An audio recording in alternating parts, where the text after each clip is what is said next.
Hello everyone. So আজকের ভিডিওতে আপনাদেরকে স্বাগতম। আজকে থেকে আমরা কন্টিনিউয়াস টেন্স গুলো একটু প্র্যাকটিস করব। সো আমাদের আজকের টপিকটা হচ্ছে প্রেজেন্ট কন্টিনিউয়াস টেন্সের সেন্টেন্স গুলো। মাঝে মধ্যে আমরা কিন্তু বলি যে আমরা কোন একটা কাজ করছি বা কেউ কোনো কিছু করছে, মাঝে মধ্যে না, আমরা তো সবসময় বলতে থাকি। যেমন ফর এক্সাম্পল, আমি এখন কি করছি, ক্লাস নিচ্ছি, ভিডিও রেকর্ড করছি, তারপর দিয়ে যে আপনি এখন ভিডিওটা দেখছেন, অর্থাৎ কেউ কিছু করছে, কোন একটা কাজ রানিং অবস্থায় আছে।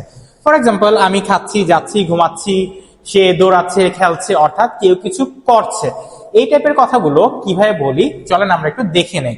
প্রথমত সাবজেক্ট গুলো, অর্থাৎ যে করছে, যে ঘুমাচ্ছে, যে খাচ্ছে, যে ক্লাস নিচ্ছে, সে সাবজেক্ট গুলো।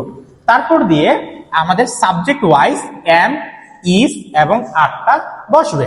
যেমন আই এর সাথে এম, তারপর দিয়ে হি, শি, ইট বা যে কোনো থার্ড পারসন সিঙ্গুলারের সাথে ইজ বসবে। এরপর দিয়ে যে কোনো প্লুরাল এবং ইউ, উই, দে এগুলোর সাথে আর বসবে। যেমন একটা উদাহরণ আমি একটু ধরে নেই, যেমন কিনা যে আই এম, হি ইজ, তারপর দিয়ে উই আর, এরকম ভাবে এগুলো আমাদের বসে যাবে। এরপর দিয়ে আসবে ভার্বটা, অর্থাৎ যেই কাজটা করা হচ্ছে। যদি খাওয়া হয় ইট, যদি যাওয়া হয় গো, যদি আসা হয় কাম। সো ভার্বটা বসবে এবং ভার্বের সাথে একটা আইএনজি বসবে। একটু মনে রাখা ভালো যে কন্টিনিউয়াস মানেই কিন্তু আইএনজি, অর্থাৎ কোনো কিছু হচ্ছে। ধরে নেন এখন আমি বললাম যে আমি যাচ্ছি, কে যাচ্ছে, আমি যাচ্ছি। আই এর সাথে এম, আই এম, তারপর দিয়ে কি যাচ্ছি, যাওয়া ইংলিশ কি, যাওয়া ইংলিশ হচ্ছে গো, গো এর সাথে আইএনজি লাগলে কি হবে, গোয়িং, আম গোয়িং। একটা মজার জিনিস আমি এর আগেও বলেছিলাম যে আই এবং এম এই দুটার প্রোনাউন্সিয়েশন কিন্তু আসে আম। আই এম গোয়িং না বলে আমরা বলবো আম গোয়িং, আমি কি, আম রানিং। ঠিক আছে, তারপর দিয়ে আসি আরো একটা উদাহরণ ধরলাম, সেটা হচ্ছে সে ঘুমাচ্ছে, কে ঘুমাচ্ছে, সে, হি অথবা শি। হি শি এর সাথে বসে ইজ, হি ইজ, কাজটা কি, ঘুমানো, ঘুমানো ইংলিশ কি, স্লিপ, স্লিপের সাথে আসবে ING, he is sleeping, he is sleeping.